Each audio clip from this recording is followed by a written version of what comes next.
Hello दोस्तों, welcome back to Cloud with PK. Today we are starting VMware interview series, another session. In this video, we will try to cover next 20 बहुत ही important questions. आप video के अंत तक बने रहिए। अगर आपको वीडियो पसंद आए तो लाइक करें, सब्सक्राइब करें और दोस्तों के साथ शेयर करना ना भूलें। तो चलो क्वेश्चन से स्टार्ट करते हैं। तो परफॉर्मेंस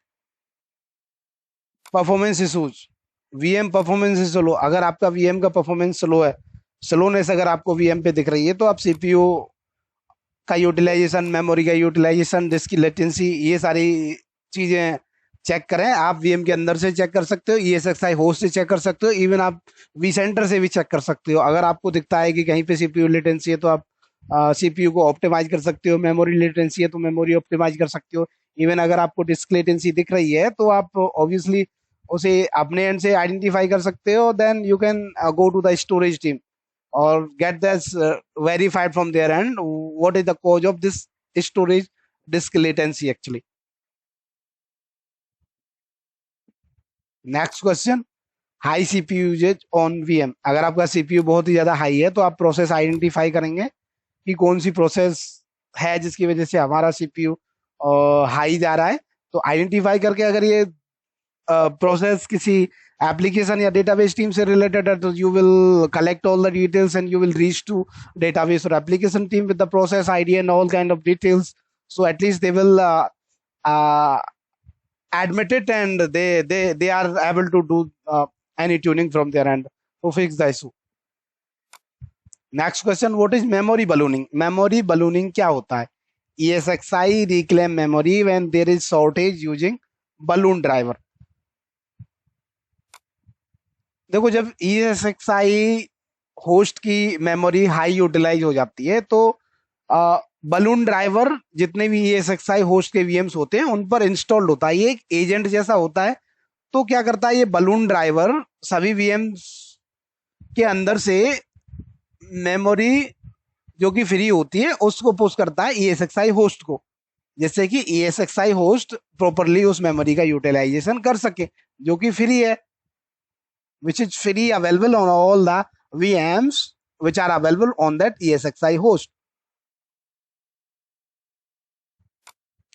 हाई डिस्क लेटेंसी, अगर हाई डिस्क लेटेंसी है तो स्टोरेज बैकएंड से परफॉर्मेंस चेक करेंगे, उसका वर्कलोड चेक करेंगे। High overloaded host overloaded, use DRS और डिस्ट्रीब्यूट वर्कलोड्स अक्रॉस होस्ट्स। तो होस्ट ओवरलोड है, इसका मतलब DRS हो सकता है हमारा ऑटोमेट हो ही ना, मैनुअली हमें इधर उधर वीएम्स को माइग्रेट करना पड़े। तो या तो ये ऑटोमेटिक है तो होस्ट ऑटोमेटिक डिस्ट्रीब्यूट हो जाए, ओवरलोड ऑटोमेटिक डिस्ट्रीब्यूट हो जाएगा। अगर ये ऑटोमेटिक नहीं है तो we have to do this manually. So we have to look all these things like how many VMs are running on are particular host and for optimization where we can move these, like what are the host available where we can move these for this load optimization. High swap uses, increase RAM और optimize memory allocation. जो हमने memory allocate करी है उसे optimise कर सकते हैं, like we can do memory tuning for this. Network bottleneck, अगर नेटवर्क बोटलनेक हमें दिख रहा है, इशू दिख रहा है इसका, तो मॉनिटर बैंडविड्थ मॉनिटर करो और पैकेट कितने ड्रॉप हो रहे हैं वो चेक कर सकते हैं. VM फ्रोजन और unresponsive, check logs and restart VM if required. अगर VM अनरेस्पॉन्सिव स्टेट में आ रहा है तो हम VMs के लॉग चेक करेंगे उस वी सेंटर पे, और अगर वो फ्रोजन स्टेट में चला गया है तो obviously we have to restart it for fix the issue. We will let this know to the related customer or client, like this is went in this state and please give us go ahead to restart this. So we will restart this once we have the approval from all that client or like application owner who is running what application on that VM. What is resource contention? When multiple VMs compete for limited CPU, RAM और disk. क्या होता है कि suppose हमारे पास one ESXi host है, उसमें 10 VMs running है, और क्योंकि ESXi होस्ट पे लिमिटेड रिसोर्सेज अवेलेबल हैं, तो जैसे ही हमने सभी वीएम्स को रिसोर्सेज एलोकेट कर रहे हैं, तो कभी कभी क्या है, हाई यूटिलाइजेशन होने की वजह से वो ESXi होस्ट वीएम्स को रिसोर्सेज एलोकेट नहीं कर पाता है, जिससे कि वो वेटिंग पीरियड में चले जाते हैं, और जब तक कि रिसोर्सेज रिलीज नहीं होते एलोकेट करने के लिए, तब तक वो कंटेंशन मोड में चले जाते हैं, और वो वेटिंग मोड में चले जाते हैं, जिसे रिसोर्स कंटेंशन कहा जाता है। How to approach overall performance issue. Overall performance issue के लिए हम क्या अप्रोच करेंगे? CPU, memory, disk latency check करेंगे, नेटवर्क परफॉर्मेंस चेक करेंगे, what is the status of the network input output, packet drops तो नहीं हो रहे हैं, these are the things we have to check, and from the vCenter we can check the performance, like monitoring status, what are the resources, how these are being utilized. Actually these are the things we have to check for the overall performance related issue approach. अगर हमें trouble shooting करनी है तो उसके लिए क्या approach होनी चाहिए? Always check logs. सबसे पहले लॉग्स चेक करिए, identify root cause not symptoms. Root cause identify करें, ना कि सिम्टम्स को आइडेंटिफाई करें, जिससे कि हम उसे परमानेंटली फिक्स कर सके। Follow step by step method.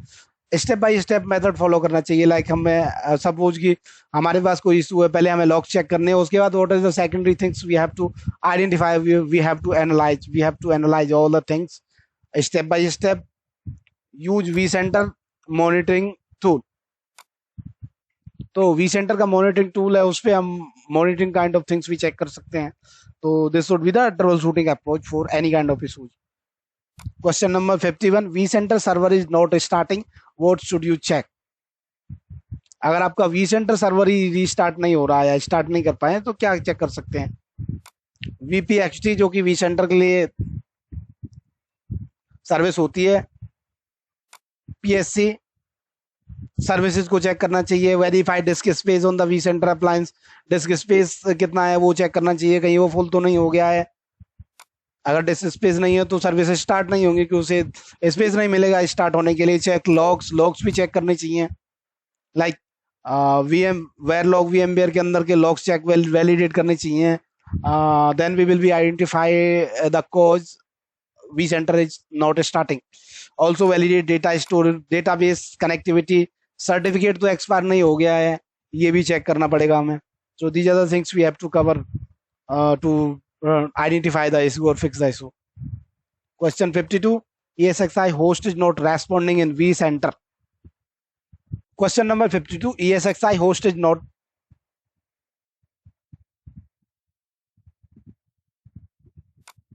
Question number 52, ESXi host is not responding in vCenter। अगर कोई ESXi होस्ट vCenter पे रेस्पॉन्ड नहीं कर रहा है, तो what are the things we have to check? Network connectivity, restart management services host और VPX से, दोनों ESXi होस्ट पे रीस्टार्ट करो। DNS क्या क्या स्टेटस है, DNS चेक करो। सर्टिफिकेट का कोई इशू नहीं है, सर्टिफिकेट इशू चेक करो। अगर कोई है तो कहीं सर्टिफिकेट एक्सपायर तो नहीं हो गया है।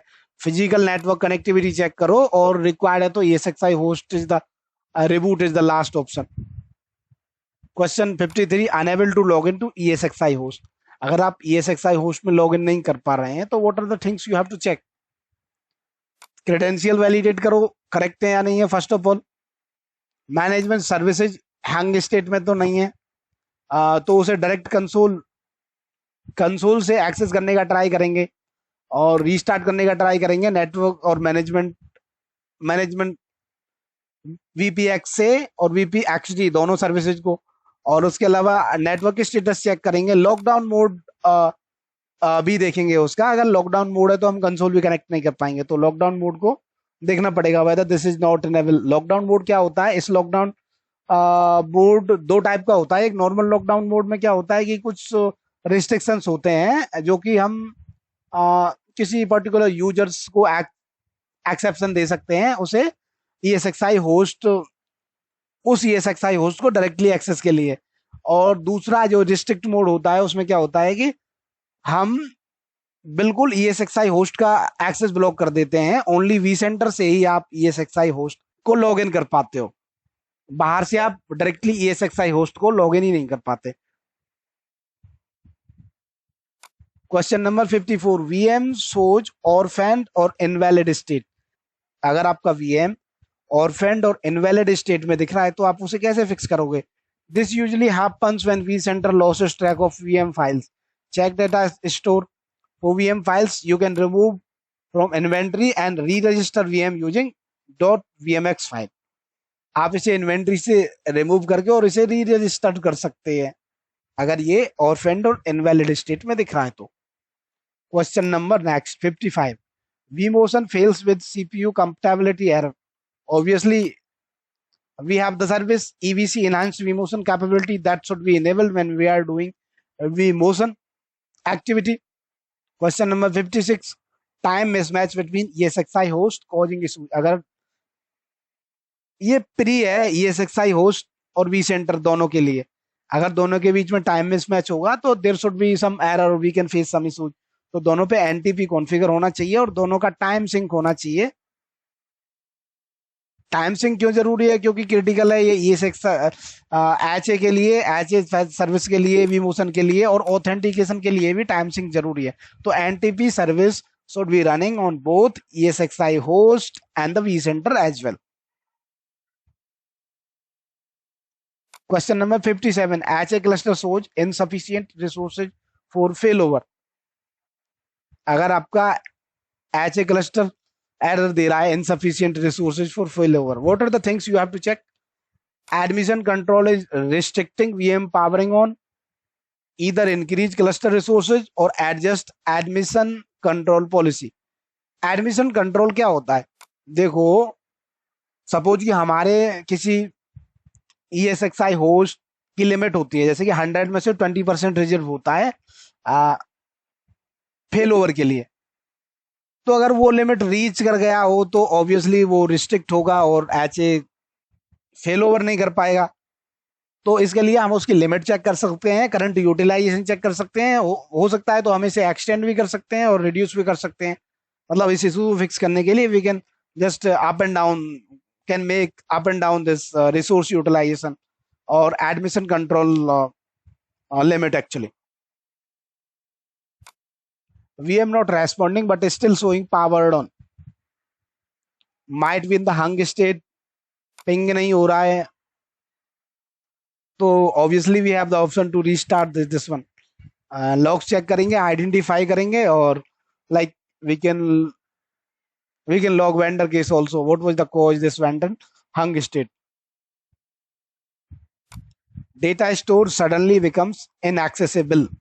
अगर सडनली आपका डेटा स्टोर इनएक्सेसिबल हो जाए तो कनेक्टिविटी चेक करेंगे, लन स्टेटस चेक करेंगे, नेटवर्क चेक करेंगे और रीस्कैन परफॉर्म करेंगे, फिजिकल स्टोरेज हेल्थ वैलिडेट करेंगे। These are the things we have to check it out. vSphere client UI is slow or not loading properly. vSphere client UI,